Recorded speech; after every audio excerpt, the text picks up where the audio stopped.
2020년 11월 5일 큐티 말씀입니다. 역대상 3장 1절로 9절입니다.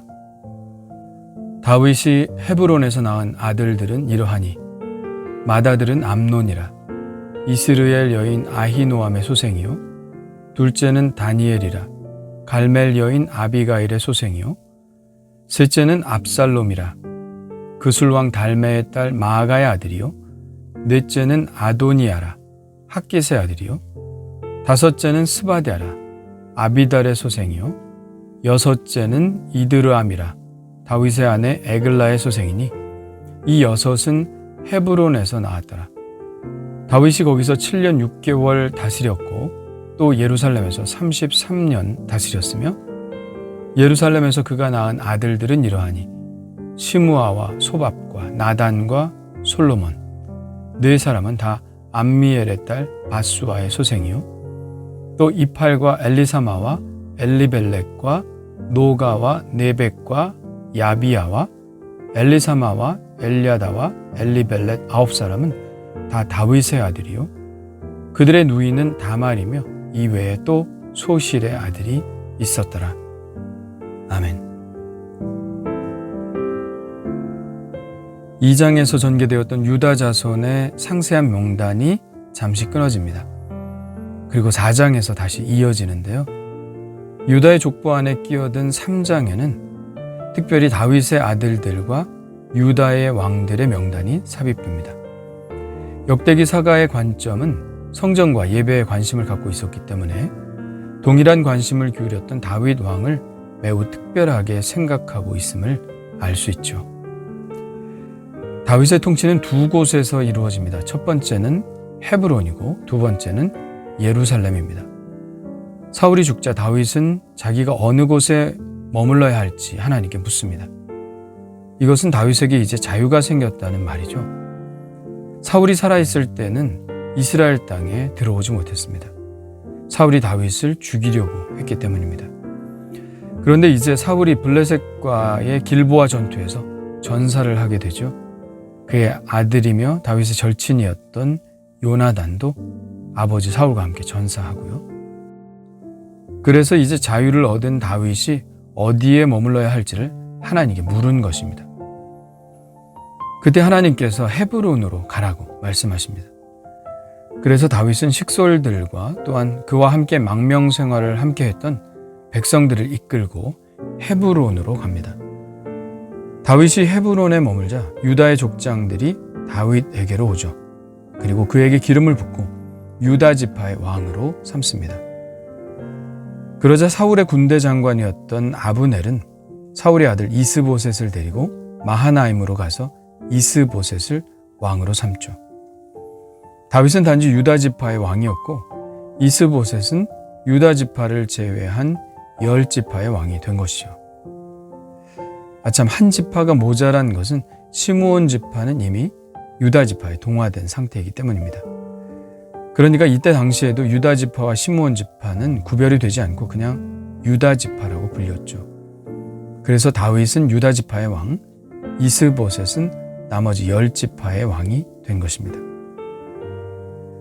다윗이 헤브론으로 갈 때 함께 갔던 아내는 2명이었습니다. 이스르엘 여인 아히노함과 갈멜 사람 나발의 아내였던 아비가일입니다. 원래 다윗은 사울의 사위였죠. 사울의 딸 미갈과 결혼을 했습니다. 그러나 사울과 다윗과의 사이가 틀어진 후 사울은 자기 딸 미갈을 발디라는 사람과 결혼시켜버리죠. 다윗과 미갈 사이에는 자녀가 없었습니다. 그러고 나서 다윗이 사울을 피해 광야 생활을 하고 있을 때 아비가일이라는 여인을 만나죠. 아비가일은 매우 지혜로운 여인으로 원래는 나발의 아내였지만 남편 나발이 다윗의 화를 돋우어 살육이 일어날 수 있었던 것을 막아선 여인입니다. 다윗은 그녀의 용기와 지혜에 감탄하여 나발이 죽은 후 그녀를 아내로 삼죠. 그러니까 아비가일은 다윗의 실제적인 첫 번째 아내였던 것이죠. 그리고 나서 이스르엘 사람 아히노함을 또 아내로 맞이하게 됩니다. 다윗은 그 두 아내와 함께 헤브론으로 가는데요. 헤브론에서 두 아내는 아이를 낳죠. 아비가일과 먼저 결혼했지만 아이는 아히노암이 먼저 낳아서 그 이름을 암논이라고 지었습니다. 그리고 아비가일도 다니엘이란 아들을 낳는데요. 사무엘하 3장에는 길르압이란 이름으로 나옵니다. 다윗은 헤브론에서 각각 다른 4명의 아내들에게서 4명의 자녀를 더 얻습니다. 셋째는 압살롬이라 구술왕 달메의 딸 마아가의 아들이요. 넷째는 아도니아라 핫깃의 아들이요. 다섯째는 스바데라 아비달의 소생이요. 여섯째는 이드르암이라 다윗의 아내 에글라의 소생이니. 이렇게 6명의 아들을 낳는데요. 그 이름들을 읽어가는 중에 마음의 씁쓸함을 지울 수가 없습니다. 이 이름들 중에 비극적인 이름들이 보이기 때문이죠. 첫째 아들 암논은 누이 동생인 다말을 강제로 욕보이고 차버립니다. 이에 셋째 아들인 압살롬이 암논을 죽이죠. 왜냐하면 암논이 욕보인 다말은 압살롬의 친누이 동생이었기 때문입니다.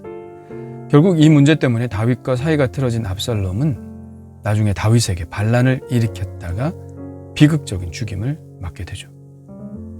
넷째인 아도니아도 솔로몬과의 왕위를 가지고 다투다가 결국은 솔로몬에게 죽임을 당하게 되고요. 그러니까 이 명단을 읽을 때 씁쓸하지 않을 수 있겠습니까? 다윗은 그렇게 헤브론에서 7년 6개월을 다스렸습니다. 그러다가 사울의 아들 이스보셋이 반란에 의해 죽임을 당하자 이스라엘의 10지파 족장들이 헤브론으로 와서 다윗에게 자신들을 다스려달라고 요청하지요. 다윗은 드디어 명실공히 전 이스라엘을 다스리는 왕이 됩니다. 그리고는 예루살렘으로 진격해 가는데요.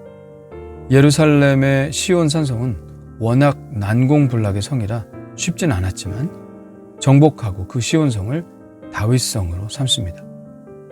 여기에서도 아들을 낳는데요. 예루살렘에서 그가 낳은 아들들은 이러하니 시므아와 소밥과 나단과 솔로몬 4사람은 다 암미엘의 딸 밧수아의 소생이요. 여기서 밧수아는 우리아의 아내였던 밧세바를 말합니다.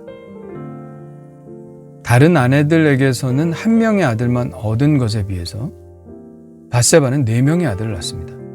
아마도 다윗이 밧세바와 가장 금술이 좋았던 것 같습니다. 그리고 솔로몬을 왕으로 세우는 데에도 밧세바의 역할이 매우 컸죠. 아마도 실질적인 왕비의 권세를 밧세바가 잡고 있었던 것 같습니다. 사무엘 하에서는 밧세바의 불륜 사건을 자세히 다루고 있는데요.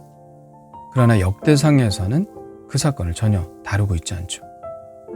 이것도 역대기 사가의 관점이 반영된 것이라고 학자들은 이야기합니다.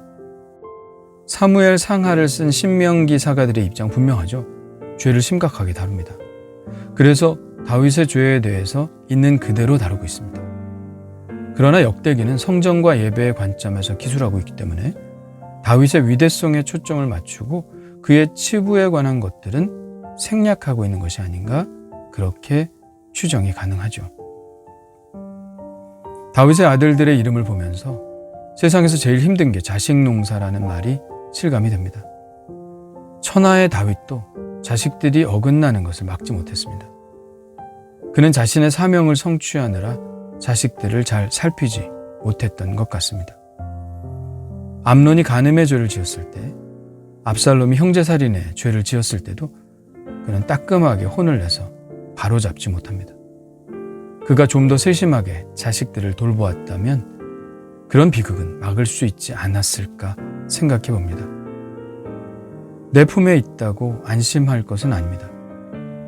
지금 내 자녀들이 무슨 생각을 하고 있는지, 어떤 분함을 품고 있는지, 어떤 부당한 감정을 느끼는지, 어떤 삶에 대한 부담감을 느끼고 살아가고 있는지 한번 살펴보는 것은 어떨까요?